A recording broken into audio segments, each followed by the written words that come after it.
Hi guys, welcome back to the Hockey Life podcast. Where joining me in this episode is two-time CDC Continental Cup champion, two-time PDC World Darts Championship participant, five times PDC North American Tour title winner, Alex Spellman.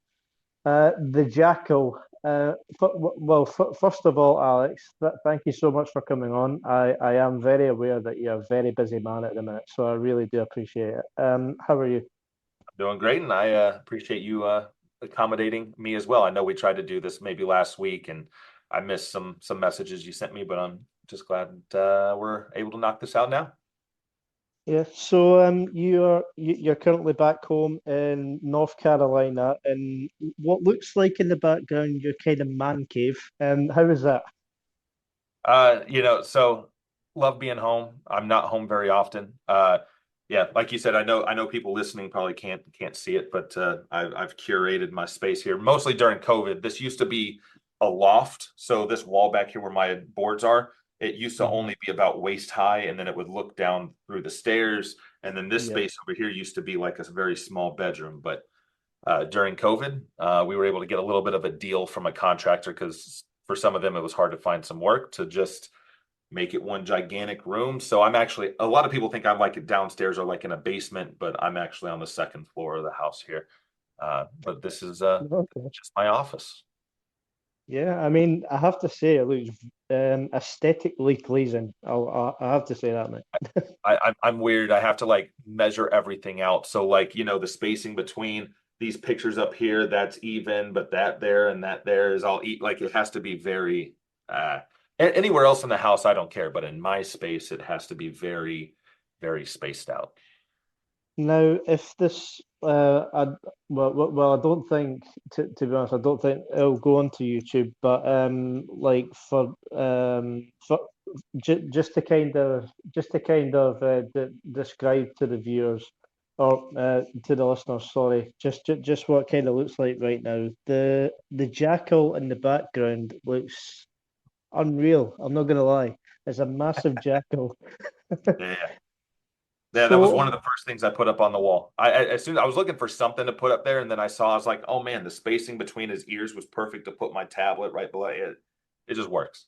I mean, yeah, I mean, Alex, I have to say that it's one big jackal. I'm not gonna lie. Oh yeah, yeah, huge. So obviously your nickname is the Jackal. Right. So how did that come about? And I have to admit personally, it's one of the coolest logos in darts. So I kind of had to just pick it on the fly. I've never been a big fan of nicknames, and a lot of people were like, because my last name is Spellman, they were like, oh, you could be like the Wizard, the Warlock, something like Wizard like. And I just wasn't a fan of that. But one of the times I went to play on ESPN for the soft tip stuff, they said, well, we need a nickname, or we're just going to give you one. And I was like, Okay. okay, well, if you're forcing me to pick one, the only one I've heard that I didn't hate was the Jackal, and that was because I have an affinity for Egyptian, mythology and archaeology, all that stuff. So I have some little, Egyptian trinkets around, like, here on my desk, I have like a little pharaoh carving and stuff like that. Uh, Ah, cool. so Anubis is, the god of death over there. And he's a jackal-headed person. I love dogs. So it just kind of, as you can see on my wall over here, I have like a little, it's not a jackal, but it's a dog looking, creature. Yeah. But so it just all kind of came together. And I was like, you know what, I don't hate it. I don't know that I guess I've learned to love it now, but at the time I didn't hate it. So that's what we went with. Yeah, I mean, I bet you everybody must be jealous that you've got such a cool nickname from like something like Egyptian mythology and stuff like that. That's Yeah. very interesting. Yeah, no, I know, most people don't get to pick their nickname, and usually it's kind of frowned upon to pick your own nickname. But look, they put me in a position I had to pick something, and so we just kind of went with that until something naturally came up, and well, nothing changed. So that's just where we are. Um, Do you think that if you had to choose anything else, what would you choose if I had to put you on the spot quickly? I would call it if we want to keep the word jackal in it, just as a joke. I've always said I could be Jackal and Hyde, because Okay. depending on which Spellman shows up, I'm either one of the best players in the world or I'm barely the best player in the room. You know, it just depends on. I know you said you watched one of my interviews. I was probably talking about how I was getting tested for ADHD, autism, and all this other stuff. Yeah. So depending on how those things, the mental health side of stuff, is going at the time, I can either play like I did at the World Championships against Ryan Joyce, and I know I lost, but played really, really well, averaged in the high 90s, or I have a performance like I did at MSG this last weekend, where I probably would have had a better chance of winning if I just didn't even show up at all. So yeah, if I had to, it was either that or I guess I could say that, or like the juggernaut, because for people that follow like comic books and stuff, is once you give me some momentum, I don't tend to stop. I don't tend to lose once you give me that confidence and momentum. But I think Jackal and Hyde is the closest to what I actually am. So, just taking it back to where you're currently residing. So, like, I had a go at trying to, get the correct pronunciation. I went with Fuquay-Varina, which you told me it's actually Fuquay-Varina. You It looks a bit you strange, but play. I do know you it, do and it's you? funny because we have commentators over here that they say it almost exactly like you do. So usually I'll just tell people I'm from Raleigh, North Carolina, and because I'm right outside of Raleigh, but yeah, Okay. Fuquay-Varina, right in the East Coast, about 2 or 3 hours from the beach. But our state is so huge. I'm 2 or 3 hours from the coast if I drive east, but I'm still about 4 hours from the mountains in our state if I drive west.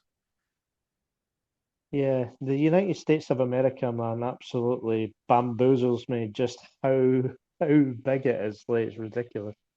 And that's a thing that a lot of people in Europe don't understand when we talk about how far and like why aren't American or Canadian players better? Like, we have so many people, we have so many a lot of y'all can just jump on a train and be playing one of the best players in the world in 30 minutes to an hour, if that.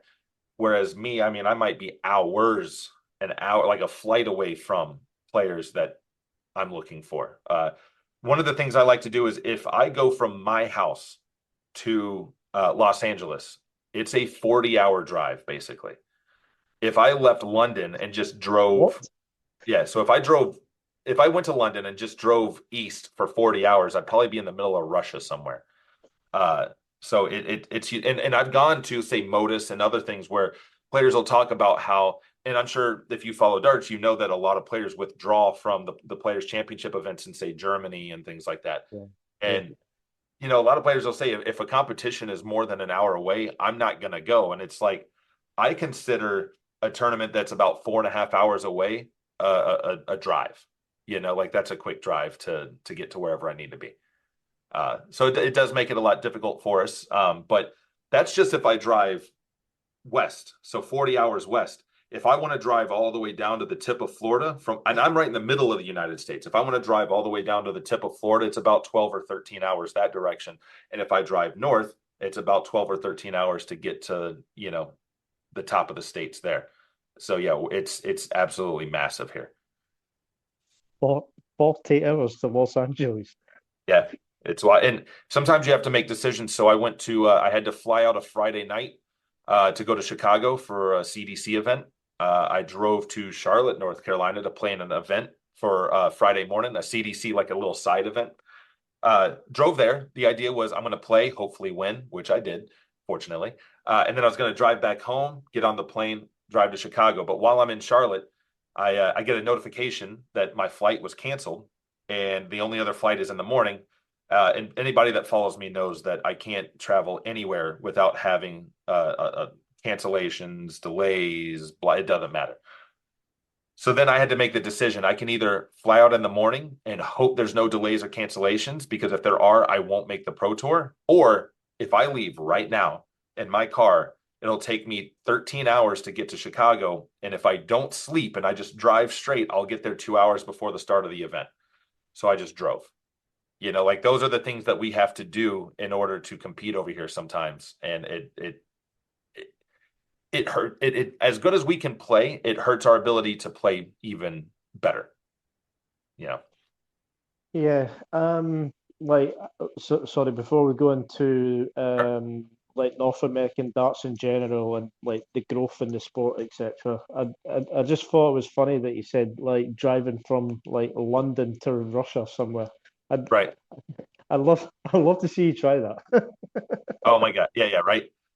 Maybe not right now. Maybe once things settle down. But yeah, it's just like I said, it takes forever. So when people, like I said, when they say I won't go to the competition if it's more than an hour away, that just blows my mind. It might take me an hour just to get from one end of my town to the other, depending on traffic. It's Yeah, that's just what we have to do. So I actually play a lot of online darts because that's the only way. If I want to play Adam Savada, who's out in Arizona, if I'm not mistaken, he's pretty close to that 35 hour mark away from me. Uh, we can't meet up and play. The only way to play those guys is we have to be online. So I do promote and push that a lot over here.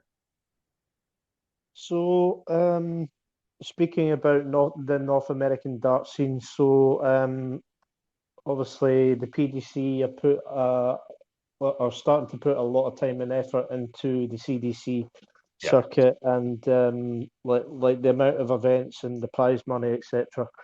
Um, so in terms of the growth of the game in the North American darts scene, like obviously as an American, as a proud American yourself, how would you kind of how would you kind of like assess like the current state of affairs It's in the it's getting PDC? it's getting better, but it's still a really long ways from where it needs to be. So uh, we can pump money and opportunity into the CDC and all that stuff, which is great. But most of the better players there tend to be a little bit on the older side. We need a little bit more youth. But the problem is we don't really have a developmental system over here like how they do. They have the JDC, they have the development tour, they have the Yeah. ADC vaults and stuff like that. We have uh, we have the ADO, the American Darts Organization, which anybody can play in it.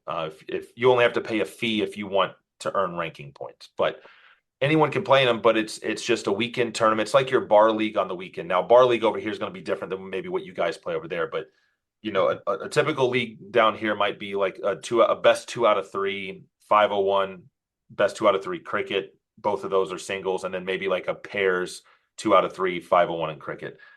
So most of these events, you're playing a 2 out of 3. Anybody can win a 2 out of 3. I can have one really bad game, and then my opponent has a really great game, and next thing you know, I lose 2-0 to a player that, quote unquote, I should never lose to. But again, darts is hard. Anybody can lose and win at any time, especially in a short format. But I, we don't. So we have the ADO, which to me is entry level. I don't want to say entry level, but it's more casual. But we don't have anything for the next level. Like, how do they improve? So we don't have things like Modus or the ADC or things that like really prepare you for higher level play.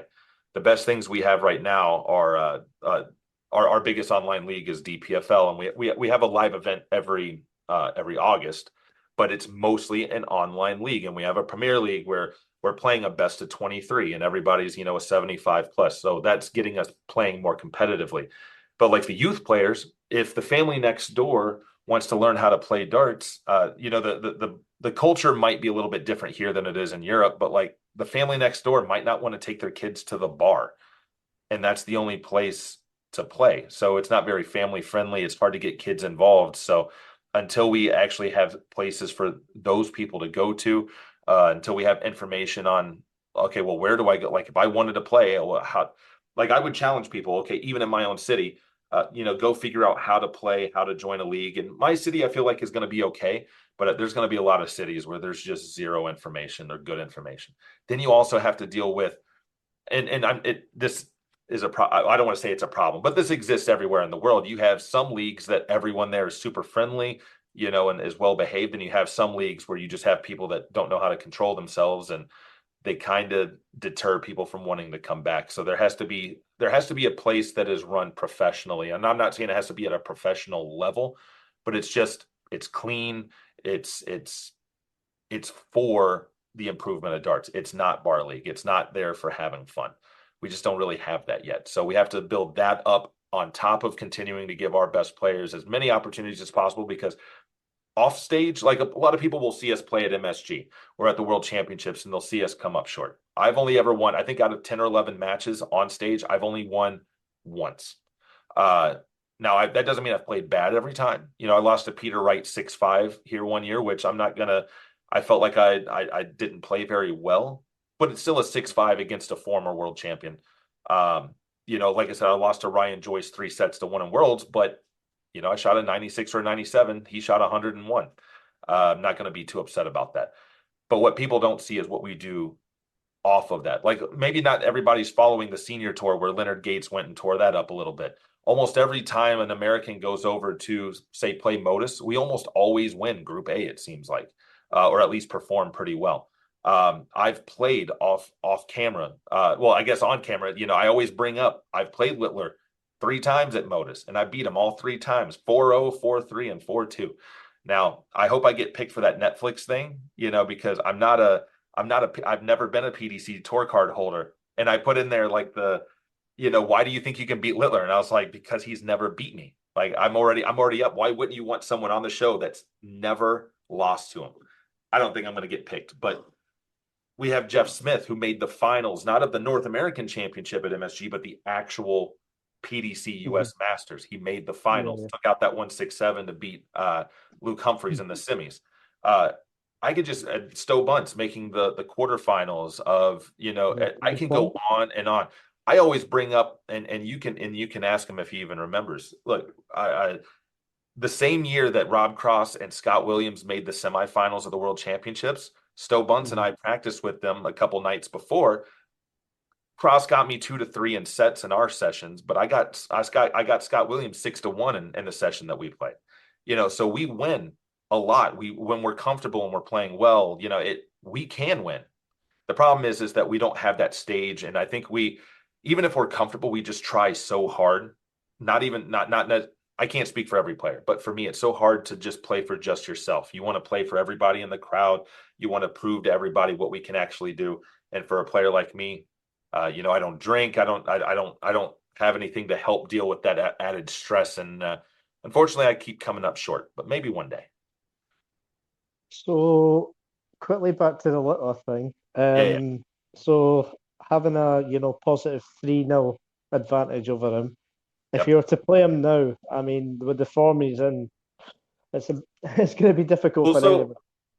Look, I maybe not to the level as him, but and maybe I haven't been playing quite as well now as I was that year. 2023 was a great year for me. But I do have, the most 100+ averages in CDC history. I also have the most losses with 100+ average, which I always bring up because that means that 100 at the CDC used to be a guaranteed win. And well, now Jim Long has beat me twice, 6-5 and 6-4 with me averaging 100. I have the game. It's just whether I'm comfortable or not in the situation. But I will say this. Let's say I get picked and I lose. This is an exhibition.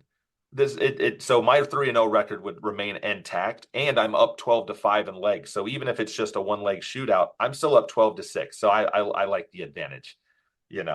Obviously I'm not stupid. I know that was 2023. He still made the World Championship final that year, so he wasn't a scrub. But I know I was playing him when he wasn't quite what he is now. And honestly, like I said, I either only bring it up at more in a jokey situation, or if someone questions the North American ability to play darts, then I'll bring it up because it's okay. You have Littler, who's number 1. I'm 3-0 against him. You have Jean Van Veen. I'm 1-1 against him. Like, we can kind of go down the list, and I can tell you who I've played, and I actually have a really good record against most of them. On stage, absolutely not. Off stage, pretty good. Just like obviously, as a proud Scotsman myself, in terms of Gary, have you played him many times? I have not. Haven't played Gary. So the biggest guys I've played Humphreys twice. I've played Peter Wright. Let's see, Nathan Aspinall, Michael Smith, Littler, uh, Scott Williams, and Rob Cross in practice situations, and everybody else has been like like challenge tour stuff. So like I played, I know that they're not like top 10 players, but I played Fallon, won the one match against her. Played John Henderson, won the one match against him. Guys like Neil Duff, who are perennially like one of the top players in the WDF. Uh, I don't remember how I played this last time. I think it was the double trouble week at Modus, so maybe I don't want to. You never know how that week's going to go. But the one Yeah. week that I played, I was 3-0 against him when he was the number one WDF player. So like I said, there's a lot of success there. That's just me, and then like I said, I mentioned some of what the other guys are doing. So unfortunately, those wins are just not as visible, and so you have a lot of people that are coming at us saying that we're terrible, we play too much cricket or soft tip, and that's why you guys suck. And it's frustrating because we've done it and we've proven we can do it. We need to do it in a more visible way so that people can really buy into our ability. Yeah, so obviously in North American darts now, you've got Adam Savada that's playing very, very well. Right. You've got yourself. You've got Jason Brandon that's doing very well on the WDF circuit. You've got Danny Lobby Jr. is still a very good player. Right. Stowe Bunce is still a very good player. I don't Yeah. I don't know what's happening with Bunce right now. Is he going through? He's Well, it's taking. just, he's got, obviously he's got a family, he's got a real job. Okay, I'm sure he makes more money at that job than he does playing darts. And while I'm sure he's a competitive person and loves doing this, he also has to take a lot of vacation time every time that he qualifies for Worlds and then the Grand Slam and then the World Cup and all that. So I think he's just taken a step back to, you know, take pressure off of him having to I'm sure he's not going to necessarily hate if he qualified for Worlds, but it just adds a lot of strain on what he has going on. So he's just taking a step back, but he's good enough to where when he's ready to get back in it, he'll be right back in the mix, just like everyone else. and then on the Canadian side, you've got as you said before, you won't you won't like me reminding you about Jim Long, but Jim Long. But Jim and I always have great matches. He might have beat me twice, averaging over 100, but we had a match where I won. I think it was short form. I was either like a race to 3, race to 4. But I think we went all 5 or all 7, whatever it was. And I averaged 110. He averaged like 106. So like we always seem to play. I was playing better at the time. Again, if I shoot 110 right now, I'm going to feel pretty damn happy about it. Whereas then it felt a lot more normal. But yeah, like you said, you got Jim Long, you've got David Cameron, and I are always Yeah. going up against each other. Jeff Smith is getting more involved on the CDC circuit. You got Braden Hall, the young kid that just played at MSG. So you've got those guys, and then there's still a ton of players that don't play. Chris Lim just won the World Masters for the WDF. He doesn't play the CDC. He lives in California. It's really difficult for him to get out here and play. So as good as our best are, we still have plenty that are not there. We could be even better. Our tour could be better overall if everybody was playing. But unfortunately, as we discussed, the country is so massive that sometimes it just doesn't feel worth it, or the cost it's worth it, but it's just the cost is too high, and that kind of holds them away. Vacation time away from the family. There's a lot of factors that go into it.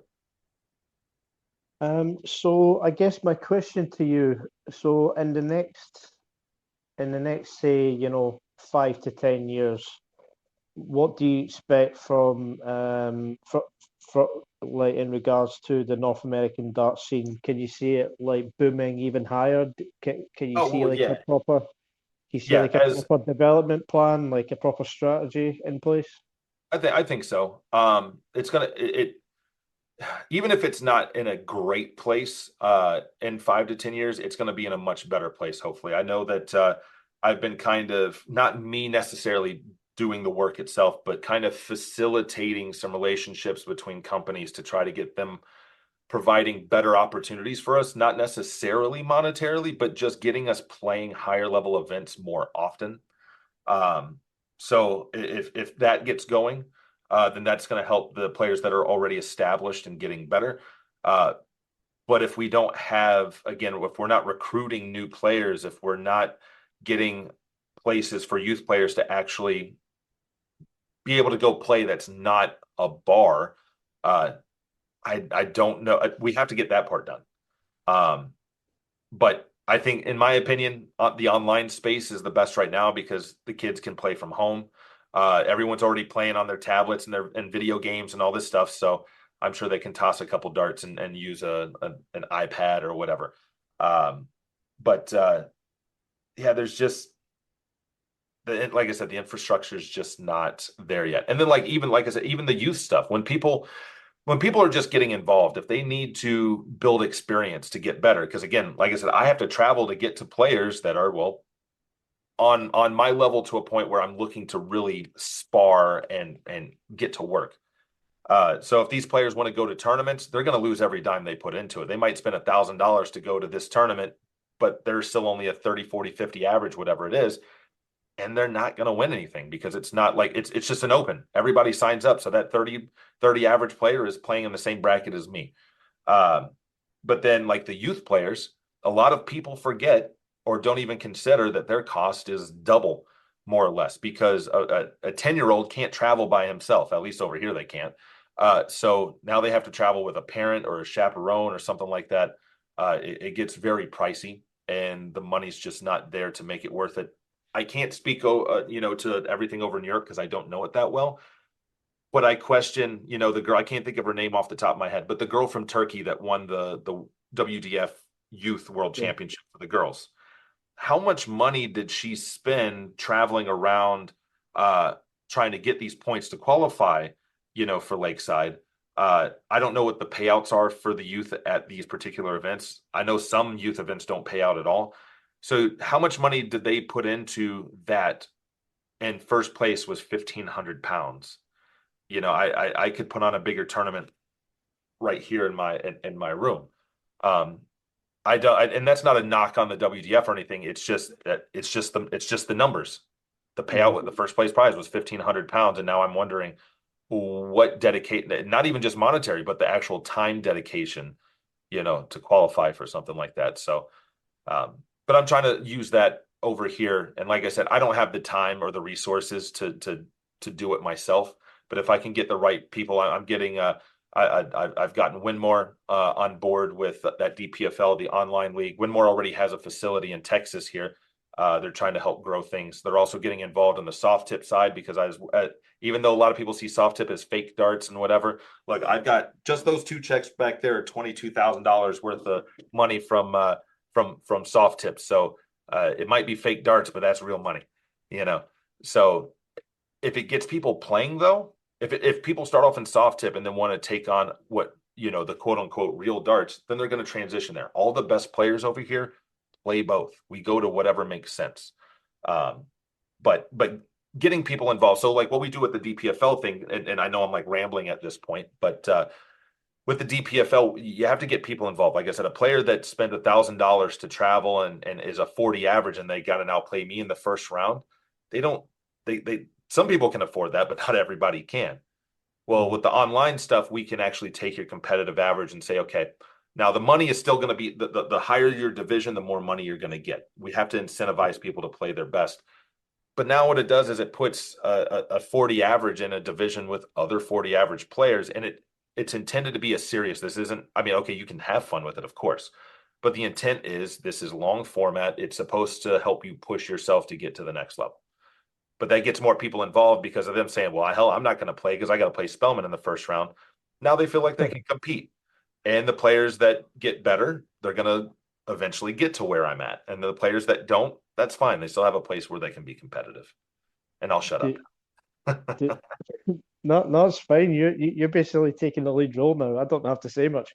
Look, clearly, like, look, maybe it's one of the traits of the autistic stuff. I don't know. But when you get me talking about a subject that I care about, I Yeah. will not shut up.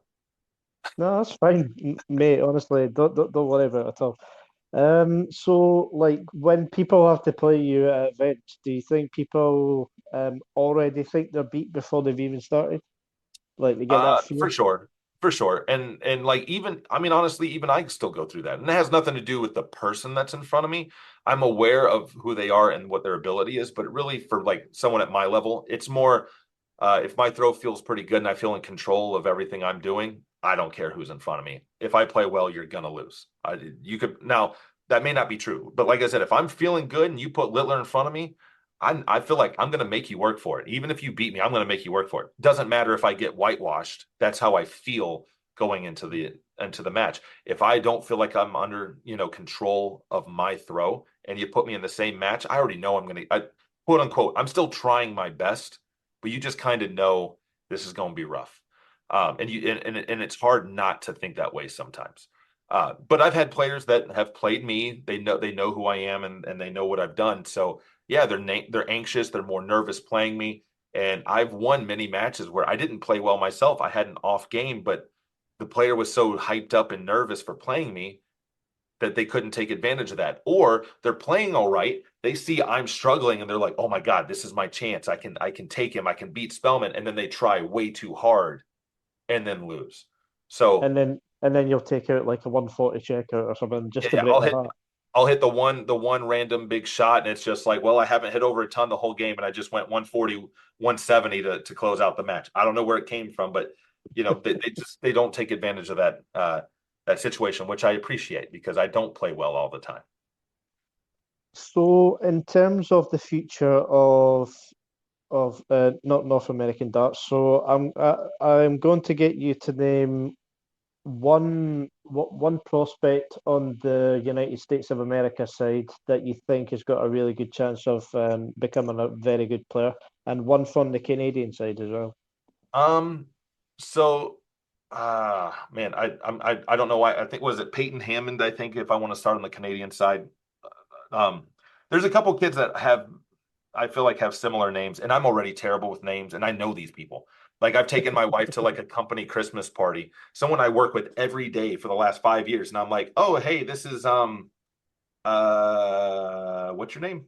I don't know, but anyway, but uh, Peyton, from what I saw, he's been playing really well. A lot of the master events, he seems to make pretty good runs. I'll be honest, most of the Canadian guys I know are old dudes. Jim Long, Dave Cameron, whatever. But not to call them old, but compared to like a Peyton, you know. Um, so Jim, and then obviously Braden. I don't know as much about Braden or even Peyton, but those both it'd be a toss up between those two based on my limited knowledge. As far as uh, the prospect over here, I he can't play on the tour yet because he's still kind of establishing his residency here. Uh, but if I have to pick one person, I'm gonna give you two answers here because one's dependent on one of the guys that can actively play on the CDC. I'll say yeah. Danny Young, and one of the guys that can't quite play on the CDC yet, but will eventually is Ethan Devira, and they're all down in Texas. They're all in the same area. But Ethan, because it's weird because I'm always comfortable playing him, and it just seems like by coincidence I just always play a little poorly, and he always plays really well, which sucks for me because that means that I'm not winning a whole lot of matches against him lately. But he's so good. And then Danny Young, he's going through a little bit of the yips and dartitis, and despite that, is still playing really well. I had dartitis for about 6, 7 months, about 6 or 7 years ago, and I was lucky to even hit one dart at what I was shooting at. Meanwhile, uh, uh, a lot of people thought he was doing it on purpose, but a match that I played against Danny Young recently, I think it was a top 8 match at the CDC. Uh, we had a quick discussion before, and he was talking about how he has like kind of like the ghost throw before he throws, Yeah. and I like to coach first and help people before even the playing side for myself. So I told him, I was like, hey, when we play, I was like, if you can't control the tension or whatever it is that you got going on, we'll control what you can, which is when you actually decide to grab and throw the dart. So the whole match, he would throw the ghost dart, throw the ghost dart, and then finally pick it up, and he shot like a mid to low 90s on me. doing that. And people were wondering if he did it on purpose. And I was like, well, I mean, technically he did it on purpose, but I told him to. Like, if that's what you need to do, do it. I don't care. I was just, I mean, I was frustrated, not in a literal way, but like just frustrated that, okay, I tried to help you out, and now you're playing a little too good, you know. But he ended up winning the CDC event that day. And despite his struggles, he just seems to play really well. And he's somebody that if he can get that under control, uh, he's going to be a threat to everybody. So Yeah. See, when you were mentioning Young, I was like, you didn't just mention Darren Young, did you? Big Daddy yeah, Cool. yeah. And Danny Young, Darren Young, no relation there. Big Daddy Cool is somehow 20 years younger. Yeah, yeah, yeah. Yeah, so in terms of your own journey then, like obviously I was watching the Modus Super Series interview beforehand briefly, Right. and I was I kind of learned that it was around about 2008, was it, when you first started picking up Yep. darts? Yep. So I mean, I had a dartboard when I was a kid. If you flipped over the backside, it was like a baseball diamond, and I would always play that. I didn't know the rules of darts, so I would just play on the other side. Right in the center was a wooden cork, so the center bowl was just wood, so it wouldn't stick very well. But it was for people that follow baseball, that was the grand slam. That was the home run, blah blah whatever. Uh, I don't. Again, I don't remember the rules, but I stopped playing because it got boring. I just hit whatever I wanted anytime I wanted, so I just stopped playing. I didn't know I had a talent for darts. I didn't even know darts was like a thing that you could do. I was only in sixth or seventh grade, so how old is that? That's I don't know, 14, something like that, 13, 14, maybe younger. Anyway, uh, but yeah, I just went to college. Again, I don't drink or anything like that, but I happened to be at the bar because that's where my dad and my uncle were at. So just hanging out with them. Some people in the corner, I didn't even notice them playing darts back there, to be honest. And but they kept walking around. They were saying, "Hey, we're short for a blind pairs. We're short for a blind pairs. Anybody want to play?" And I was the only one that was like, I mean, I've played before. I guess I'll do it because I'm kind of bored just sitting here. Uh, Ended up, I don't remember if I won or got I know I made the finals. I don't remember if I won or not. All I remember was like, man, I just made more money in like 2.5 hours of playing darts than I did working 8 hours today at a grocery store because I'm in college. So I started playing it for the money, the big money, that big $100 that I made that night. Mhm. But it helped cover gas and food and anything else that I wanted. But then I'm a competitive person, so I stuck with it, and I got tired of losing to the better players in town. And it wasn't by a lot; it was always I'd miss that one dart at the double or whatever it was. And then I started showing to the blind draw 2, 3 hours early, and just practicing as much as I could. And then it got to a point where I was now winning just by showing up. Um, and I just kind of rode off of that natural talent. When I say I practice, I meant that I just threw a lot to build up consistency. I didn't know what I was doing. I didn't pay attention to how I was gripping the dart or nothing like that. But I just kind of rode that up through COVID. During COVID, got bored because everything was shut down. There was nothing else to do.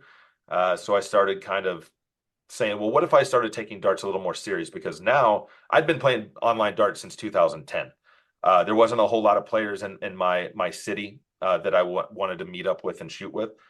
So I've been playing online darts for a long time, but none of the best players were playing on there. But now during COVID, it was cool. Everybody was playing online because it was that or nothing.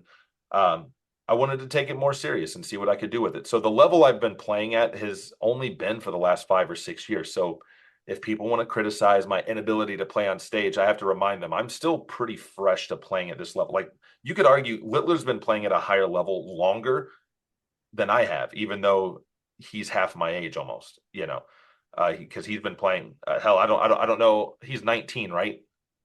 Mhm. So if he's like 19 or 20 and he's been playing, let's say since he's 7, that's 12 years. I mean, that's 2014. That's not. I only just started a couple years prior to that. Actually, that's around the time I actually kind of started traveling around the state just to play darts. Like he's got more experience than I do. Uh, but yeah, that's just kind of where we ended up, where I just put in a lot of time, started paying attention to what I was doing, not overthinking anything, but just trying to understand what's happening. Why is this working? Why doesn't this work? And well, it led to everything that I've managed to accomplish today. And although Littler's got so much experience over you in literal sense, and when it comes to darts, you can still say you're 3-0 up against them though. So Yeah, yeah, yeah, just remember that, Alex. So but it was kind of a joke. Like as soon as he turns into an adult, I have no chance against him. I have a history of beating up on kids. It seems like there's the younger you are, the more likely I am to just play out my mind. I started to if it wasn't so creepy, I would almost have like a wall of just sad kids on my wall. I have a Peter Stewart Jr., which maybe some people watching will remember. But Peter Stewart Jr. lived near me. He was one of if not the first American to have a JDC tour card. Played Littler in one of the finals at the WDF. I can't remember if it was the Mass. I think it was the Masters. I can't quite remember. But he is he's a great player. But for some reason, in all the years we played, he only ever beat me once. One time, so on soft tip, you can play. You have the big board where it's like twice the size of a triple on a steel tip board. But on the other Yeah. side, you have what's essentially like the challenge boards, if you've ever seen those, where I mean Oh, the triples and doubles it's are basically like single that. tank. Yeah, And he was playing on the big side, and I was playing on the small side, and I hit an 11 darter on him on the tiny one. And so I just had him pose with a picture, pose next to the board with a sad face, took a picture to make fun of him online. Another kid last year at a local tournament, we practiced. I think I beat him like 6-1 or 6-0 with like 107. And so I had him pose with a sad face next to it so I could make fun of him too. And I was like, man, if like I said, if this wasn't creepy, I could just remind myself, I don't know. But for some reason, the youth players, I think what it is like my coaching brain takes over and I'm super comfortable and I'm trying to like push them and I want them to earn that win. Whereas adults, I don't care. I expect an adult to play well no matter what. Uh but yeah, sorry, I almost forgot the question. Like I said, I can just sometimes you get me going on something and I just won't stop. So in terms of your throwing action, in my view, like obviously watching you at the PDC World Championships and stuff, it looks like a very, very solid, silky smooth throw. How Right. long how long did that take for you, like roughly to like develop like the action Um that you have to do? a couple years. So I can go back to videos from pre-COVID where it wasn't bad, but it wasn't what I have now. I can look at matches. If anybody wants to see the difference between my throws, they can look up when I played Danny Baggish in a CDC final, double in, double out. My throw was a lot more kind of jabby and pushy because I was trying to learn how to have more of a straight line throw versus more of like a choppy, like arky, floaty throw. Uh, then you can look at a match where I played Leonard Gates. He averaged 125. I averaged like 110. I never got a shot at the double. It was just a three leg. He went like 12, 11, 13 or something like that. But in that one, I stopped a little bit farther away from the face. I would pause, then pull all the way back and then throw.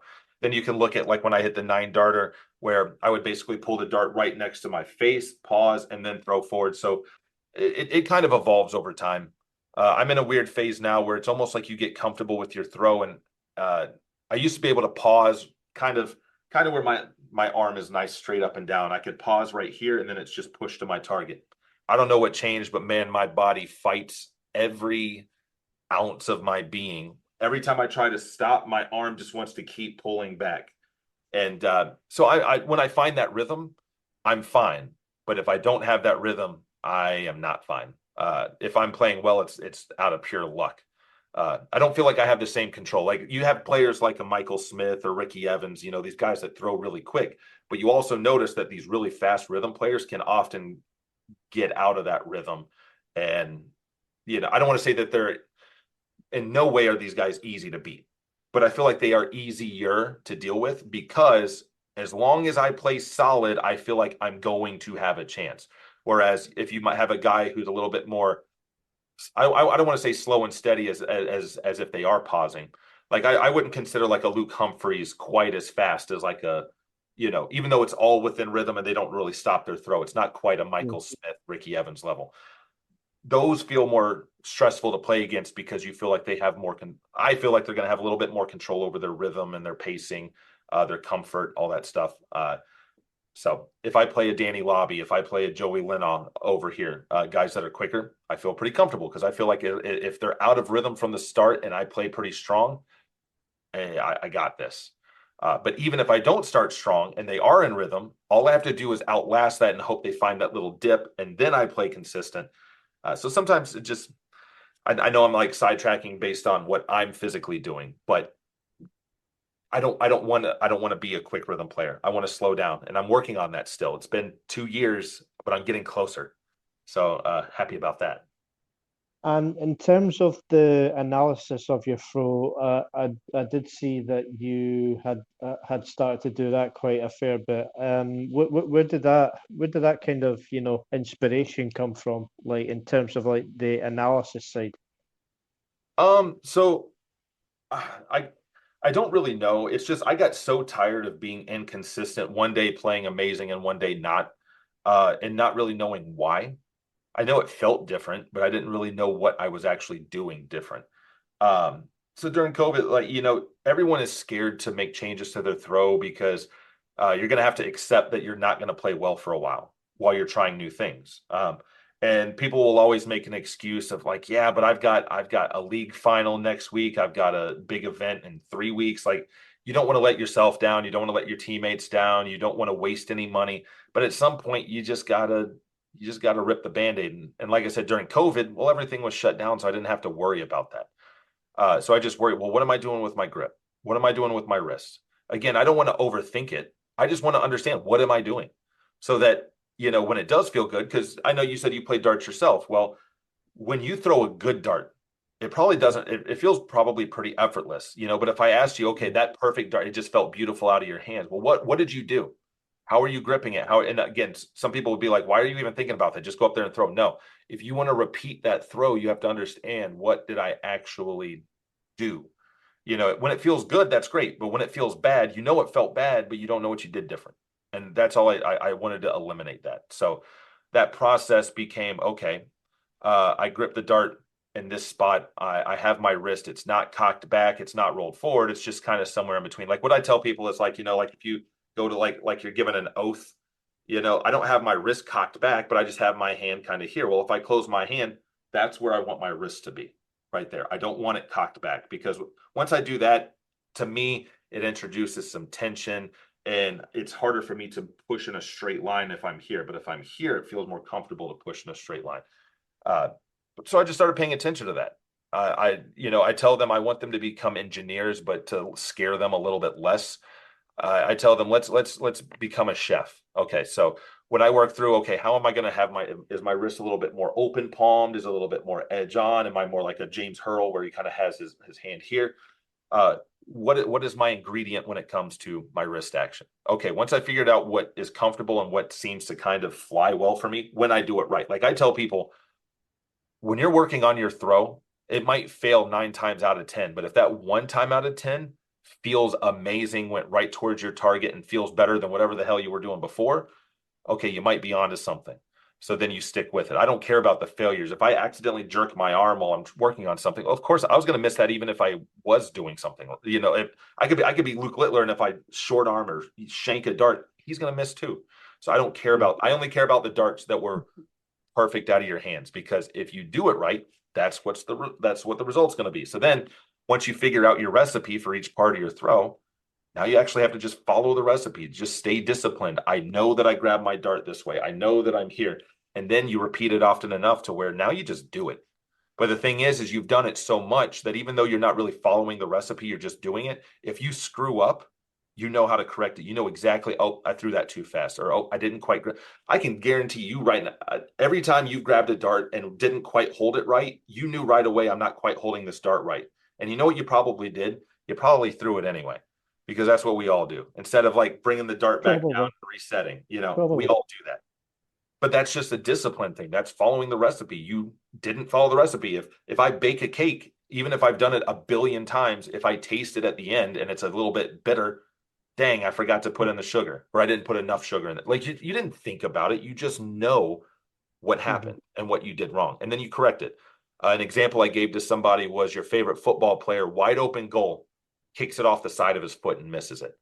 Well, the next time up, 2 minutes later, he's got another wide open goal. Is he thinking about how he just kicked the ball off the side of his foot, or does he just kick the ball again the way he always does? He just kicks the ball again. He's not thinking about. So when I tell people, like, if you miss, don't overcorrect, don't do anything differently. Do what you were supposed to. You missed that last turn because in the process of doing what you're supposed to, you screwed something up. Only if you keep kick like 10 times in a row, you kick it off the side of your foot. Now you can look into, okay, what the hell am I doing wrong here? But anyway, it's just that process. It worked, at least for me. And Mm-hmm. then so many players would come to me and ask me, well, what can I do to get better? Like I need one piece of advice. And I hate to break it to them, but there's no such thing. Like there's some universal truths like following through, whatever. But beyond the actual physical parts of the throw, the grip, the wrist, and all that stuff, where there are some individual traits, there's physiological differences. I'm 6 foot. Look at like Jimmy Van Shee, who's really tall. He's looking at the Mm-hmm. board a lot different than a Martin Schindler. You know, Yeah. one person's throwing down at the 20, another person throwing up at pretty much all the targets. Somebody's right-handed but right eye dominant, right-handed but left eye dominant. Someone's got arthritis or shoulder pain or whatever it is. We all have to work with our own stuff. So like my coaching style is I don't tell them what to do. I give them the process I work through to figure it out for myself. So I'm more of like process methodology philosophy more than saying you need to do this. You need to do that. Nope, that's wrong. I mean, I would be hypocritical to say no, stop doing that. That's wrong. While I don't hypocritical is not the word I'm looking for. I don't want them to sit there and watch Dave Chisnell throw and be like, well, you told me not to do that, but it's working for him. Well, there's a reason why there's not very many players that look like him throwing. However, what I tell everybody is just because it works for 95% of everybody else doesn't mean it won't work for you. So I give them that room to figure things out for themselves. And I'm just there to ask them questions. When they come back to me saying, hey, I've been working on this, but I keep missing left. Well, I ask them questions. Well, why? Why do you think that is? Is it because you're standing still, but you're throwing across your body? Is it that you throw straight, but you kind of rotate your body as you throw? Is it maybe you're lined up way too far to the right, way too far to the left? Is it you're short arming a thrower like jabbing, so you're kind of pushing it that direction, even though your hand is kind of going straight. There's so many different reasons. You can have 5 different reasons for the same problem, and which is why I can't just tell people what to do and what not to do. But that was a very long-winded answer to say that I had to go through it myself and Yeah. it sucked and it took me a long time. And I'm just trying to give people a nudge and save them a couple years worth of flailing about like I did. So it's fair to say, as a player now, that you've come to the realization of like the analysis part of your throw, etc. Is it fair to say that like now, until you got the right grip, the right setup, you won't release the dart? I mean, you could have great, I mean, just to be dumb. It's you could have perfect mechanics, but if you try to grab the dart with only your thumb and your pinky and then try to throw, I don't care who you are. It's going to be a rough day for you. So Mhm. obviously you have to have full control over the dart. A lot of players hold it from the back. I hold it from the front. Uh, as long as you feel like you have control over the dart, that's all that matters. You don't want to death grip it. You don't want to grip it so tight because then you're going to let go of it late. But you don't want to hold it so light that it slips in the fingers a little bit as you move forward. It needs to be somewhere right in the middle. Uh, and then the dart, I tell people all the time, the dart anybody with great mechanics can throw just about anything. That's why you could see like the old videos of like Kyle Anderson, throwing 180s with like straws or Steve West, I think he throws nails and stuff like that. Like as long as you have good mechanics, you can throw just about anything. However, there are going to be sets of darts that just feel right in your hands. They just fit right, they fly right, the weight distribution just feels good. I'm not too worried about how they fly through the air necessarily. All I care about is that they feel good, I have control, and they go where I want them to. Otherwise, I don't care whether they're light, heavy, torpedo, straight barrel, it doesn't matter to me. Just on that subject, do you reckon you could hit a 180 with 12 gram Stephen Bunting darts from past? Oh, 100%. Like I said, you can give me anything. And as long as they're not, so like I'm not going to go grab them necessarily right this second, but like over here, I have some big fat American wooden darts that are, they're okay. They're not the size of my fist, but they feel like that big. I've only ever hit maybe a 180 one time with those things because there's just no spacing. But as long, like Ram Guevara, who he's gone to play Modus. He was on one of the, I think the last time I was there, maybe it was in it doesn't matter. He was on one of the last two times I was there. He throws 9 gram darts, so even lighter than Bunting does. I know. 9. Yeah, I think he plays a lot more soft tip than steel tip, and maybe that plays a role in that. But I think he just feels like he explained it. I'm sure if you go look up Modus and look up Ram Guevara, there's something of him explaining, why he throws such a light dart. But yeah, like I said, I don't care. They could weigh almost nothing. You give me enough time to get a feel for them, I'm going to be able to hit pretty much whatever I want. Maybe not as consistently as a set that actually does feel perfect in my hands, but I'll still play pretty decent with them. So before we go into the main parts of the interview, obviously the PDC World Championships and the Grand Slam of Darts experience, um, what would you say? What would you say is some of the proudest moments of your career so far? Um, I mean, pretty much any of the major wins. Like I said, somebody that uh and this is more looking back on them.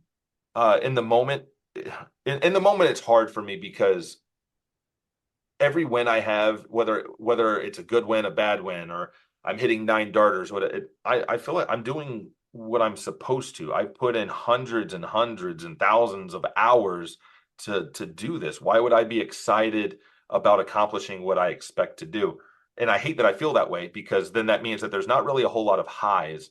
There are lows though when you're not playing well. Um, Yeah. but at the time, my hands would be shaking like crazy. I don't feel it. Even physically, I don't really feel it. What I didn't know is that whether it's the ADHD, autistic, whatever it is, I have my body overreacts to everything. My mind is completely disconnected from my body. Like even something as simple as like I don't really get hungry or thirsty or full. I don't really get tired that easy. I don't feel like the emotion of being happy or sad or mad. I don't really feel those things. I feel the physical effects of them if they get intense enough. So looking back on those things, knowing that, that was not just me being nervous, but that was me being anxious to such an elevated level. I didn't even realize what I was going through. And looking back and seeing that I was able to still get through that and win, say, the Continental Cup or the ESPN, the bull shooter stuff. Like I know it's soft tip, but it's still a televised event. And like I said, people want to make fun of soft tip because the segments are so big. Well, unfortunately, they're that big for your opponent too. So it's really hard to win when everybody can play well. But it's just sometimes like I said, I didn't feel it in the moment, but I look back at what I was able to accomplish despite some of the setbacks and things that I don't really have control over. And now that I'm understanding that this isn't just something that I can just take a deep breath and relax. It extends beyond that. I'm proud of my past self being able to get through that. I will say though that if I had been aware at the time that there's these issues that I can't that are out of my control, it probably makes those situations much more difficult to work through, which is kind of what I'm experiencing now. You would think that with more stage experience, like I know we're about to talk about Worlds and Grand Slam, you would think that I would get more comfortable and all this stuff, but it seems like it's been having the opposite effect so far. But I do say so far, not assuming that it's going to continue that way. So we'll go into the Grand Slam of Darts from last year first. So to qualify for the Grand Slam of Darts, um, to play, I was going to say obviously to qualify is a great achievement, but then you get given the group that you were given, you must be like, wow, okay. No, that's absolutely perfect for me. So the both times I've won the Continental Cup, it's been a showcase of how it can be very difficult for me to be comfortable in a situation. But once I get momentum, like I mentioned earlier with the whole juggernaut thing, I don't tend to slow down. So against Doug Bain, the first year that I won in 2022, I think I was down 6-2, and I won 5 straight legs to win 7-6.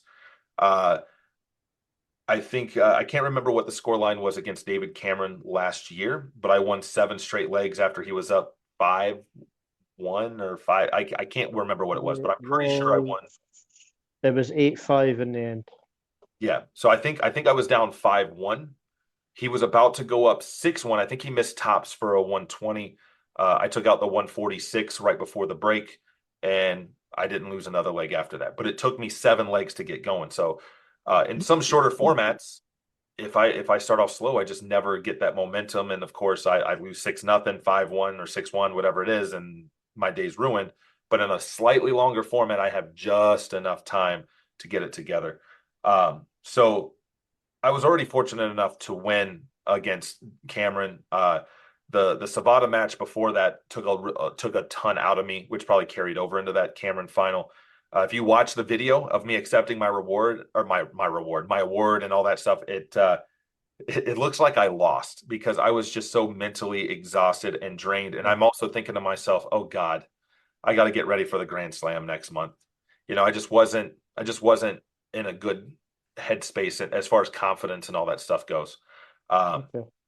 but yeah, no, but that's exactly the kind of group you want. If I'm going to go play these events, and I'm only getting one shot a year at them, that's exactly the group you want. You want to play three of the best players in the world because if I lose, there's less kickback or from dart players. I get hate mail all the time. I will say this though, the Grand Slam was the first time I came up short and didn't get any hate mail, and that was disappointing because that meant that no one believed in me. Like if someone believes in you and puts money on you and you lose and you suck and they send you hate mails because they thought you were going to win. Well, no one did that during the Grand Slam, so that sucked. But yeah, because like I said, if I lose, well, I'm kind of supposed to. I'm playing Luke Humphreys, which I think at the time he was still ranked number one in the world. Michael Smith is, he's Michael Smith. The same thing with Nathan Aspinall. And as bad as I played, or I won't say I played bad. It was mid 80s for the most part. It felt worse. I still won legs. I think I won. I think I lost 6-2, 6-4, 6-3 to Smith. I can't remember. Maybe 6-3, 6-2 to Aspinall. I can't remember. So my thought is if I could just get my stuff together, I'm winning legs when I'm playing terrible. I could actually do something. So if I can go win a group like that, like Stowe did when he went and beat what was it, Peter Wright, Bunting, and uh I know he lost to Chizzy. I think Chizzy and him both, neither one played well. And then he went and beat Golding, who was playing pretty decent at the time. Uh, it further accentuates our ability if we're able to get through a group like that. If I go through a group where it's like the easiest group and no one in there's particularly impressive, even if I win the group, people are like, yeah, but you had the easy group, So there's multiple angles you could take it, but I loved having that group. Yeah, so your first match was against Luke Humphreys. It was a 5-0 defeat. Yep. So to play the world number one, as you said at the time, must have been well, you must have been happy with that, just getting the chance to play Humphreys in the form that it was in. I think what I was happy is Humphreys played better than that time. Than he beat me 6-2 at MSG. I think the year prior, uh, or maybe it was the year before. I can't remember. But anyway, he played a lot better. We both didn't play great at MSG. This time it was just me that didn't play great. But the thing that's great about the Grand Slam is if I go play the World Championships and I lose, I'm done. That's it. At least at the Grand Slam, I get one under the belt and I can get more comfortable and get and play the next day. And the next night I played maybe a little bit better, lost, and then the next night I played a little bit better. So theoretically, if I could have played like 5, 6, 7, 8 matches, I would have been great. Unfortunately, after 3, I was out of the event.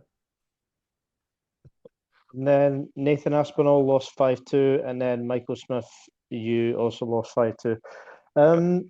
Was there any of the 3 matches that you felt like that you kind of played well in, or was that a case of, Um, or was I that a do, case of honestly, you felt like you kind of, you could have played a little bit better? all 3 of them, I definitely could have played a lot better. For some reason, outside of the World Championships against Ryan Joyce, uh, like I said, I have never really quite played to my ability. But I want to say that I played. If I have to pick the 3, I think I played my best against Aspinall as far as like I actually felt all right and felt like I played okay. Against Michael Smith, I wasn't very happy with that one because I felt like I should have won that match. He was not playing that great. Had a couple opportunities that I missed. Uh, it didn't. I don't know. I don't know how else other to say that then I didn't play bad, but I felt like I didn't play well enough. And that one was frustrating. Nathan, I feel like played well enough. And this is months and months, almost a full year ago. So I'm trying to remember the best I can. I remember feeling all right against Aspinall, and I remember feeling extremely disappointed after Michael Smith. But as someone that likes to be very sociable with the player, or not the players, but like the fans and all that stuff, I felt a lot better afterwards. Where I guess one of the back roads, back walkways to get to where the parking was, it was also kind of where the players would exit. So I just hung out back there, took pictures, signed. Everybody was super nice. So that made me feel better about the whole event because you're thinking everybody thinks you're terrible, you suck, you let everybody down, but everybody was just super excited to come say hi. Yeah. And like in terms of experience wise, what did you kind of take away from that for the rest of for the rest of 2025? Um, I will say usually I get a positive experience from that. That was kind of a negative for me. Heading into the World Championships just because I knew how much work I was going to have to put in to be ready. Um, and to kind of go ahead and jump into the PDC World Championships a little bit. I wasn't unhappy to draw Gabriel Clemens because I know that he had been a little bit up and down at times. Obviously, he's a World Championship semifinalist, if I'm not mistaken. So I know Yeah. obviously what he can do. Everybody knows what he can do. But it was a match where I was kind of comfortable mentally and physically. I just couldn't seem to hit anything. And I won't lie, when I was down 2 sets to nothing and down 2 legs to nothing, I threw a 14 darter to make it 2-1 in that last set. And I thought to myself, okay, that felt really good. If I can win this next leg, he's done. There's no way. Like, I genuinely felt like there's zero chance he's beating me because now I'm hitting whatever I want. And then he goes 180, 180 in the second leg, or it was like 180, 60, 180, whatever it was. Uh, so that sucked. So his best leg just happened to be right when I was like, all right, I've got him right where I want him now. Nope, match over. Uh, but yeah, it's just every time I play these events. So like I said, I don't drink. I can't the medication I was prescribed for the ADHD, autistic, well, whatever. I can't get approved, so I'm just kind of up there on my own, and it takes a lot of mental energy to Okay. keep myself comfortable enough to play, just to play. I'm not even worried about winning and losing. That it starts to wear down on you. And we kind of saw that at MSG this year where I'm not dreading it. It's just that I've kind of lost. I don't want to say lost because I don't know the word I'm looking for. It's just sometimes it's just hard to pull the energy together to be at your best. And like you almost get burnt out a little bit, you know. Mhm. I don't know a better way to say that. So in terms of the World Championship. So, like, obviously, we'll go on to the 2024 one first. As you said during the episode, it's probably one of your best ever performances, like, well, particularly on a stage, anyway. So that match against Ryan Joyce, when you're entering the Alexandra Palace, what was the sense of feeling there? I wish that I could say things like, man, it was amazing. I can't believe I'm at the Alley Pally, but Hmm. I've always just seen venues as just a building. I don't know why. Like kind of in the same sense, like I don't really get starstruck. Like if I see somebody famous, I'm just like, oh, look, that's Michael Jordan. And then like, okay, whatever. Uh, I've just never been that way. But I think what helped is having played at Madison Square Garden before, I was surprised how similar the crowd size was. Now it was louder at the Alley Pally, but uh, I think that it felt familiar.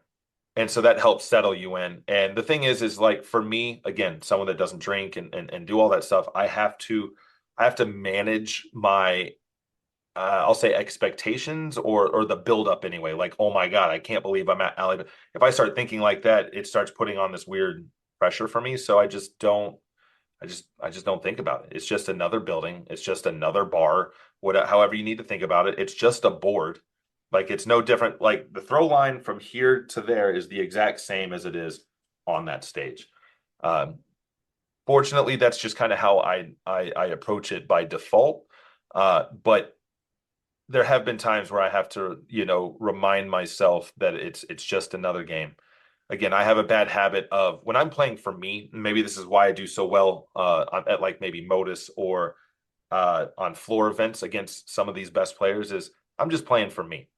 Whether I win or lose, I don't really care as long as I play well. But when I'm playing on stage, I feel like I'm not playing for me. I'm trying to prove everybody wrong. I'm trying to show everybody what we can actually do. And it's something I wish I could turn off, but I haven't been able to. If I'm able to do that in the future, then I think I'll be all right. But as of right now, it's just so hard not to try to play well for one, everybody in the crowd. Everybody in the crowd, they paid their money. They want to see good matches. So I want to play well for them. I got people back home supporting me. I want to play well for them. I got people that hate me. Okay, not in a literal sense, but like online trolls or people that just say, "Oh, Americans suck," and that I want to prove them wrong. And I want it too much, I feel like, and it puts unnecessary pressure and stress. And by the time I can let it go, it's usually the match is over. You get comfortable. I'm down 8-0 and a race to 9. So like can't do any worse than this. And then all of a sudden I start playing better because now it is just about me. Uh, I just need to do that from the start. So in that first experience in 2024, did you manage to have like your wife and your Oh, family over to watch you? yeah. So I had my wife brought a couple people over to watch. That was a different situation for me. I played my best there because I not that overwhelmed in the sense of, like, oh my God, I can't believe I'm at the Alley Pally, but it's just like I don't know, you don't know what to expect when you go up there. So I can't stress about something that I haven't really experienced yet. Like, yeah, I know it said it when I went and watched Stowe Bunce play before me, it felt from in the crowd. It didn't feel much different than MSG. So okay, that's fine. I also don't know these people in the crowd. So if I suck, they don't know them. I don't care. Uh, it also helped that I was getting booed, like during the walkouts because I'm playing somebody from England. And for Yeah. me, it's easier to play when people don't like you because like I said, if you're terrible, who cares? You don't like me anyway. If everybody was cheering for me, I feel like that's so much harder to play because I don't want to let them down. But that combination of I don't know, not knowing what to expect, having my family there, all that stuff. Of course, they don't know what to expect either. I think the question marks around it actually helped me settle in a lot more. Uh, but then once you know what to expect and you're just like, okay, I can play at this level, and then you have a disappointing match, and then you have another disappointing match, and it just seems like each one.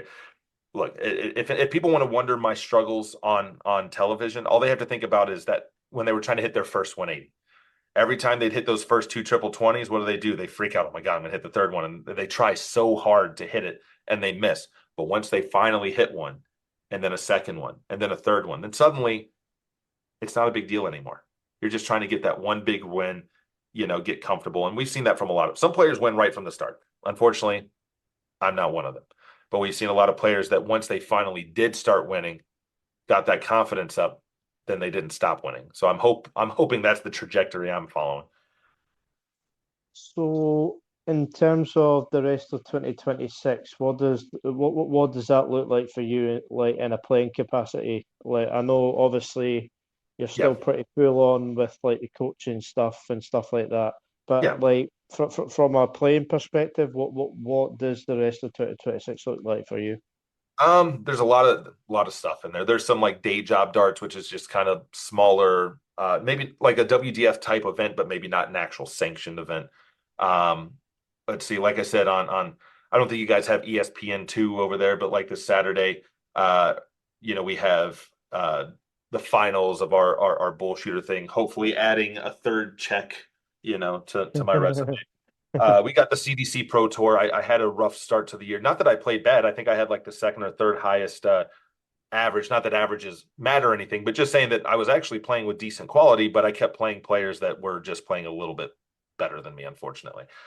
So I need to play some catch up there if I want to win a world championship spot again, if I want to qualify for, the Continental Cup and some of the other major events. Um, Other than that, I mean, it's just a couple little things here and there. I'm working a lot, like I said, with different darting organizations to try to help give them uh, uh, some ideas on what they can do to provide even more opportunities for players. Uh, it's going to be a mix of playing and, like you said, the coaching. I'll go to Puerto Rico for a week, not to really vacation, but they have a new league down there. They want me to come kind of show them some basics and get them comfortable playing, and so that's what I'm going to do. So the playing is really a secondary thing for me right now. A lot of it related to the medication stuff. I felt so miserable after MSG. That was kind of uh, the thing that solidified that I don't. I still want to play because I'm a competitive person, but uh, I just feel like a physically and mentally better person when I'm on my medication, and I can't. If the PDC and WDF and all that aren't going to allow me to do that, then I want to be able to not if I don't want to. So playing, Okay. same thing. My schedule hasn't changed. It's just not my priority right now. I'm still going to try to beat everybody in front of me. I might not feel comfortable, and I might not ever want to play at Ali Pali again, but I'm too stupid to know when to quit. So I'm going to keep playing my best, and you know, I'm going to qualify one. Not necessarily this year, but it won't be. Gabriel Clemens will not be my last match at Ali Pali. I'm certain of that. And is there an avenue on the WDF side to maybe see the lake side, or is that something that Uh, you're not going to you do? usually there is. I think last year, and like I said, I don't chase the points. Hmm. I just I play the weekend where there's a major tournament, whether it's WDF or not. But we have a lot of those events over here, and especially last year, I would be terrible on one day, but then I'd be great on another, and those days I was great just happened to be WDF days, so I kept winning WDF events, and I think I would have been the number 2 or 3 seed last year if I would have played. I haven't checked the rankings at all, but I think I'm still within the top 10, so wouldn't surprise me if I qualify through like the regional rankings and things for that. And here's the tough part though, is I would have been the number 3 seed last year, and I don't know if I would have gone. And that's only because with the up and down play at times, and again the mental health stuff, it's do I really want to gamble the cost it takes to get over there and play? When really I pretty much have to make a semifinal just to make the trip financially worth it. Because if I keep winning, that's more nights in a hotel. That cost starts to add up, and this is the only way I make money. I have to be smart about make financially smart decisions. So if I'm feeling good and I think I can win, then I'll go. If I don't feel like I'm in a good spot, I can't burn money just out of pride. I probably will, but that doesn't mean I should. So do you reckon if you went to Lakeside last year, like a fully fit and firing Alex Spellman, do you reckon you could have at least got to the final and give the likes of Jimmy Van Ski and Mitchell Laurie a very good game? Having been very competitive, I've never played Jimmy Van Shee or Mitchell Laurie, but having been highly competitive against pretty much everybody else on that circuit, including players on the PDC circuit, a fully firing Spellman can absolutely win that event. It might maybe it'll surprise everybody else that doesn't really know what I'm capable of, but to me, it wouldn't be. If you're telling me I'm fully firing and I'm playing at near my best, I would be pretty frustrated if I didn't make the final there. But I feel like you would if you ask players like Laurie and Van Shee and stuff, they'd probably feel the same way. If they're playing their best, they're going to tell you I'm going to win. Whether Yeah. whether it reflects actual reality, that's what they believe, and the best players have to believe that. So well I know I'm smart I'm smart enough to know that on my day I'm one of the best players in the world, but I'm not dumb enough to know or to think that I'm going to be that way every day, especially lately. But it's still there. So I'm going to kind of relate this back to the coaching avenue. So if you had to coach future players on how to throw the dart for three professional dart players, who are you going to choose? So like in terms of like so in terms of like analyzing different professional dart players throws, like who are So you going to choose? I don't. The only thing that I will point out in other professional play, I don't really watch their throws or analyze it or anything like that and try to incorporate that stuff in.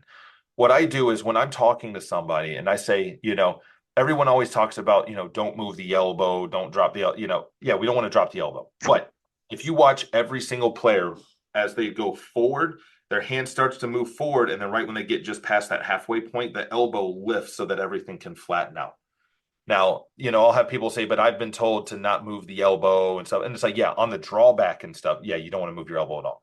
But as you go forward, the hand moves mostly in a straight line towards the target. I call it a zip line.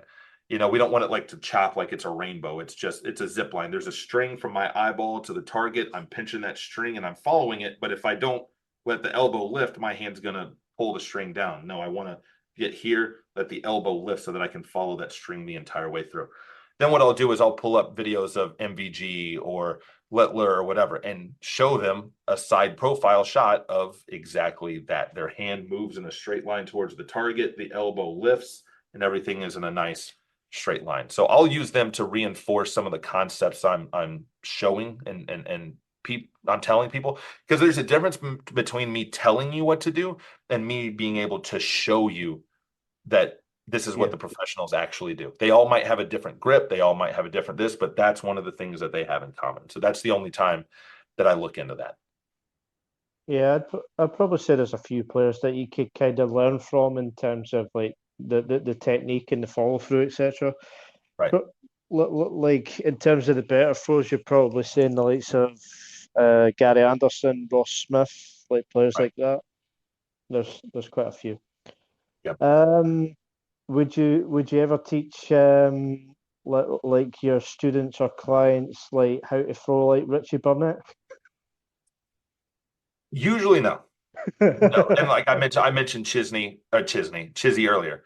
The thing is like usually what I'll tell them is like Chizzy, from like the point where he goes from here to letting go of the dart, it's a nice straight line. Most of his issues happen after he's already let go of the dart, which is kind of why he can get away with it. Yeah. Richie actually kind of like kicks and moves his head and does all this other stuff. It's absolutely hilarious. I'm not gonna lie.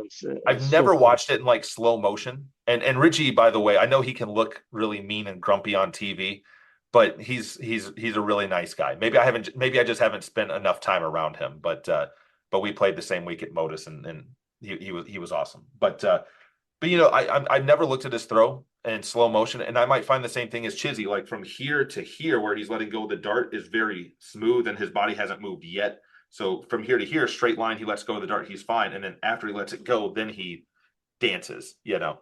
Um, but the common thread that I would say here, even with people that have poor mechanics but still play at a high level, like a Richie or a Chizzy, is that they're still moving straight line to their target and they let go of it before all of the other stuff. Um, but yeah, hey, but like I said, every time I don't want to go to somebody and coach them and say, look, this is the way you have to do it. And then they try it and they fail, and then it's really tough for them to, try to get past that and stay motivated to work. So I always tell them, look, if it works for 95% of the players, we're going to give that a try first because it's most likely going to work for you as well. However, if it doesn't, that's where we can start to be creative to figure out what works for you. You got to work with when, I've heard Matt Edgar and some other people say this, you got to work with what they already have and then kind of make it better. In a sense, it's just what feels comfortable and natural to you. And then how can we adjust that to work with the physics of the throw? Like darts is just rocket science. It's just angles, propulsion, release, all this kind of stuff. It's just, so if I can build a robot that could grab a dart and throw it at the same angle, at the same speed, I should theoretically hit the same spot on the board every single time. So if I can build a robot to do that, why can't I do that? Or at least get close to that. So just got to figure out what allows you to throw in a straight line. Yeah, just no dancing on the follow through. Yeah. I will say this. So the other thing too, and one piece of advice I'll give to anybody that's watching this is people that struggle with like how to aim. A lot of players will say, I don't aim, I just look and I just throw and stuff like that. For me, I'm somewhere in the middle. I don't aim at my target. Like I'm not trying to like line up the dart like in between my eye necessarily and the triple 20. What I do is I look at the triple 20. I just walk up to the board, what feels natural. I hold the dart however it feels natural, but I remember that position. Okay, when I line up here, and now what I'm going to do is I'm going to throw at the 20. But I'm not going to try to hit the 20. I just want to know if my arm moves in a straight line, where does it go? So like let's say that I put the dart dead center between my eye and my target and I throw and I'm always a little bit left and low. I'm going to do it again. I line up, same spot, and I just throw straight. Even if I close my eyes, because again, I don't care what I'm hitting. I care about I'm going to throw in a straight line. And I'm going to figure out where does my natural throw go. Okay, I miss low and to the left over and over and over again. Okay, for people, and maybe this is a very American thing for me to say, but like if I were shooting a gun, like if I'm playing a video game and I keep constantly missing left and low, what do? Well, if I was normally lining up here, I just move a little bit to the right of my target. And then if I line up to the right of my target, and then again, even if I had my eyes closed, I just trust that my arm can throw in a straight line. Now all of a sudden, okay, I'm still a little bit low, but I'm now center on my target. Okay, and then you would think that if I'm throwing low, maybe I got to release it earlier. Maybe I got to, there's multiple ways here. You can release it earlier. You can, to get a little bit more lob in it, you can actually drop that elbow a little bit to make your line more like say below the eye, because now your hand wants to go up towards the target. So you're going to get more height that way. If you start lifting your elbow and start trying to get the height this way, at a certain point, you're going to be throwing down, which means you're just going to keep missing lower. But the idea that I'm building towards is I don't throw at the triple 20. I throw where it allows. I throw at the spot on the board that allows me to hit the triple 20. So if I'm constantly missing left and low, I might put that hand just to the right and below the triple 20, because now my hand wants to kind of throw up at the 20 a little bit more. I'm getting a little bit more height. And because I'm now lined up just to the right of the 20, it goes straight right into the 20. So I'm not aiming, I'm just lining up. And then once I have that spot down, I just throw in a straight line. And if it doesn't matter, anybody listening right now, I can even challenge them. I'll beat them with my eyes closed. As long as I can set up the dart and then close my eyes, I'm still going to beat you, because all I have to do is throw in a straight line. Yeah, no, that's true. So how is the Winmore equipment? Like how is that for you? Like, it's what 22 grams with the personalized jackal in the middle. Is that right? Uh, you know, I'm not, you're asking about the Yeah, yeah, specifications of the dart itself. yeah. It's like it's got the cool little jackal kind of Oh yeah, design yeah, yeah. on it. So with you know what I was mentioning earlier, I can throw just about anything. Just because I can throw anything doesn't mean I'm going to. Like you have to have an idea of what just feels right. So I don't know the answer to that. Everybody asks me, what dart should I get? I don't know. You have to go to a shop and try things out. You have to see what feels right in the hands. So what I did was when I was designing these, I ordered a couple different sets, couple different grips, and I settled on one. And I really liked the javelin. So these are kind of modeled after that. I have some players that threw my old signature darts, and the smooth section is right there in the middle, and they really like that. So the smooth section is there, not for me, but for the players that used to buy my darts that really like that section there. But I wanted to personalize it at least a little bit. So asked them to put the little Jackal etching on there, and they were nice enough to do that for me, which Yeah, was they look very, very nice actually. yeah, yeah, definitely a fan. I will be maybe making some modifications. I'll be at Modus around the September October time. I'm going to go to the Winmore headquarters, throw darts for a full day. Sometimes I wonder if there's a dart that could be a little bit better to complement my throw, Mhm. make it feel less effort. I love these darts, don't get me wrong. When they fly well, oh my God, do they fly well. But some of the tendencies I have, the inconsistencies in my throw, is there something else that is a little more forgiving. Um, but sometimes what it might do is just reinforce. I might throw 1,000 different darts that day and just determine, you know what? They don't fly as good as the ones I have right now in my hands. And in a weird way, that gives you a confidence boost, knowing, you know what? I don't have to keep questioning this or that. I don't need to be Peter Wright throwing different darts, uh, Yeah. every other leg. But yeah, I think they look nice. They told me Winmore told me that I put the most work into designing a dart anyone's ever done before. Now I didn't bug them, and I didn't want to, so I created like my own sheet where I just kind of cut and paste different dart designs and like Frankenstein them together, and sent them a whole sheet basically and said, "All right, this is what I'm thinking." And so this, I designed this with Microsoft Paint.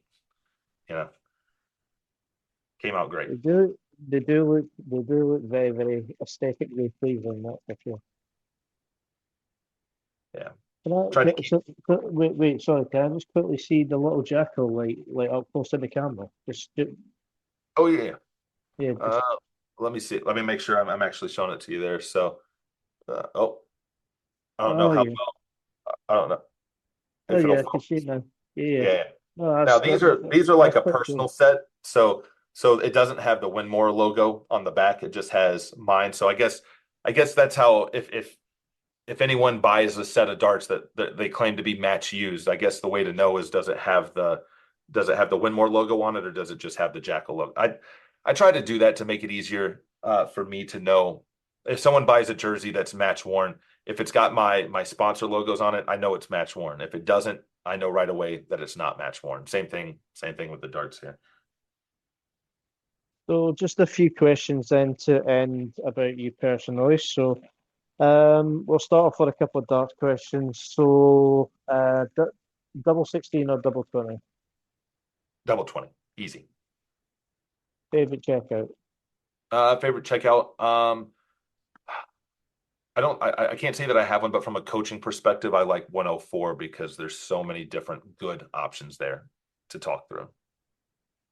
Okay, so what finish do you think is more pleasing to watch? A champagne shot 132 or a 170? The champagne. The 170, to be honest, is like a 170 of all the shots, 161, 164, 170 is only nice because it's the maximum finish, but it's the easiest one out of all of them. You're hitting the same bed. Even a 164, if you go two treble 19s, it's an easier shot. The 161, 167, much more difficult, but there's just something pleasing about the 132, 50-50 double 16. If you're on 150, what way are you going? 57, 57, 36. I'm decent on the bulls, but Three unless we're just boom. unless we're just kind of goofing around, like every so often I'll play if I'm doing like an exhibition or something like that, I'll shoot an entire leg of 501 with just the bulls. Um, That'll be about the Wow. only time that you'll see me. My favorite moment, though, speaking of the 150, was somebody I was playing at an exhibition started the leg with a 180, and I started it with a 150 on the bull, which was nice. But Yeah. Now, if you're about to ask me though, like if I have the bull, or well, actually, never mind. I'm not going to jump at it. I was going to say the only time I shoot the bull in the middle of a match when I don't need to is if I'm on for like a 10 darter, and I'll do that every time because especially, well, I don't want to say every time. If it's a floor match, probably not. But if I'm on stream, like say a CD stream, and I'm on for a 10, I don't care what the situation is, how big it is. I'm going to go for the 10. Why? Because there's people watching, and at the end of the day, like I want to, people want to see some cool stuff. So I don't, okay, I'll be annoyed if it costs me the match, but I won't regret missing that shot. But yeah, that's going to be the only time I go for the Bulls. So, favorite sports? Well, I imagine you're a big American sports fan. So, favorite Yeah. sports? Used to be big into all three of them, baseball, basketball, football. But I'm gone every weekend, which means that by the time I even remember that it was football Sunday, the game's already over. So I haven't watched a game in years. And baseball is kind of one of those games you throw on in the background to listen to. So NBA is about the only thing I watch pretty religiously, mostly because a lot of games don't even come on till 10:30 at night, especially if they're on the West Coast. So uh, those are easier to follow for me. What's your NBA team? Oh, that's embarrassing. For people in Europe that don't really watch, they won't know the difference. But I'm a Sacramento Kings fan, but they haven't been relevant for 25 years. 25 years ago, they were amazing. My favorite number is 16 because he was my favorite player, Peja Sijakovic from I think it was Bosnia Herzegovina area. Uh, but they haven't been relevant. So I'm really more of a fan of players like a Luka Doncic or a LeBron James and stuff like that, Mhm. and kind of following, how they're doing until my team is good again. In which case, I'll start watching them again. Favorite cuisine? Oh, probably Mexican food. Uh, One of the things that's lacking over in Europe, I think, is a really good Mexican food. You got the kebab, like everybody complains about the food in England. At least over here they do. But to me, I think it's just the selection. Like we have so many different options. Whereas like when I'm in Portsmouth and we finish at 1 in the morning, uh, it's okay. Do I want a kebab again, or do I want pizza again for the eighth night in a row? Yeah, so it just gets a little bit repetitive, but Mexican food for sure. So the last question from me to you is, we are building a dream team. We're building a four-man team of North American darts players, past and present, who gives to give the other solid pros on tour a very good match. Who are you choosing? So you're involved You in this, said so you need to. and you said past or present, right? Yeah, yeah. So past or present. And you said only four. Um, So you're in this as well. So it would be three. if Look, I know most people probably. All right, so John Part for sure. Hmm. That's an easy one. Uh, I obviously Larry won the match play, right? But the thing is I don't know enough about the past North American players and the standard they can play. Because if you're asking, we need like to compete with modern day players, Yeah. because I think there's a difference between like even some of the best players in Europe. It's just like any sport. The game evolves. The best players in the 60s maybe couldn't keep up with the best players in the 70s and the 80s, and it just progresses. So I don't. I Well, I'll reword that then. So we'll do modern Okay, day, okay. not Yeah, I North was gonna say American. because John, like I said, John Part's the easy one. He's won multiple world titles. So, and Larry, I was going to include him, but I just don't know enough about outside of that where people were playing. If you're talking about modern day, say the last couple years, Savada, Gates, um, Savada, Gates, uh, man, I'm trying to because I'm trying to remember. There's Canadians too. Um, I would put. All right, I'm gonna say Savada Gates, Jeff Smith, and Yourself. uh, I I mean, honestly, depending on which Spellman shows up, I would put myself in there. But I think I want somebody. You're talking about this is a do or die situation, and we've already shown that it doesn't matter how good I am on the floor. It hasn't translated to the stage. And I guess you could argue that until he won the North American Championship, Savada kind of struggled on stage with me, like me as well. So if I'm talking about people that are not just good, but also have shown that they can win on a stage, I'm going to say Gates, uh, Jeff Smith, uh, Matt Campbell. Oh, If there's his been heart some is in it, injury.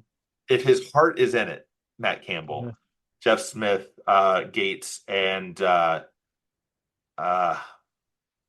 I'll take Savada, right? Because he's the one that's on a tear right now. Okay, so Adam Sabada, Jeff Smith, Leonard Gates, and Matt Campbell against some of, the European side's elite players. It's going to be a very, very good game, do you think? And there's plenty of players we could swap in, and I mean, it. But though Jeff Smith has proven that he's made the big finals before, both the Mhm. PDC here, the Masters, as well as the WDF circuit. Savada, hopefully winning the North American Championship will kind of springboard him to be more comfortable to playing on stage, because we know what he can do. I say Gates because there for a bit I felt like the only people that could. It was me and Gates. I felt like I genuinely felt for a bit that the only person that can outplay me even at my best was Gates, and he's got the history. He's won plenty. And then, like I said, Campbell, he's made the Pro Tour finals before.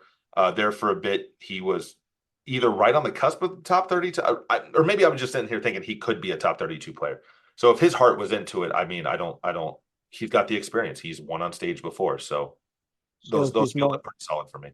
so if he's not swearing at a dartboard or that, but Yeah, and honestly, like, and it was tough because Savada and Bagish were a toss up for me. They're like a coin flip because obviously Bagish has the uh, mm, the history he'd won on stage before. But if we're talking about, like I said, today, then and even then, if I say today, I know Campbell's kind of he's off the tour now and kind of taking a step back, but he's got the experience. I'm picking him based on that. no, that's fair. That's fair enough. Right, Alex, it's been an absolute pleasure. This went on a little bit too much longer than what I actually thought it was going to be, so which is a pleasant surprise. But Yeah. that's a very good thing because yeah, you're very analytical and stuff like that, and I found that part very interesting and stuff like that. So Well, yeah, it's yeah, and I'm sure you're aware if you've done these interviews before. Obviously, there's some players that don't necessarily give you a whole lot. You answer a question, they answer it very briefly. I mhm. hate watching. I don't watch a lot of the European sports, but I hate watching interviews over here where it's like, so what were the secrets to winning today? Well, we hit some shots, we played good. It's the same answers over and over again. So I know I'm a bit long-winded and I won't shut up at times, but just trying to give more, just something different. Maybe too much information for everybody listening. Yeah. So Spellman never change. Yep. Is all I'll say. Never I change.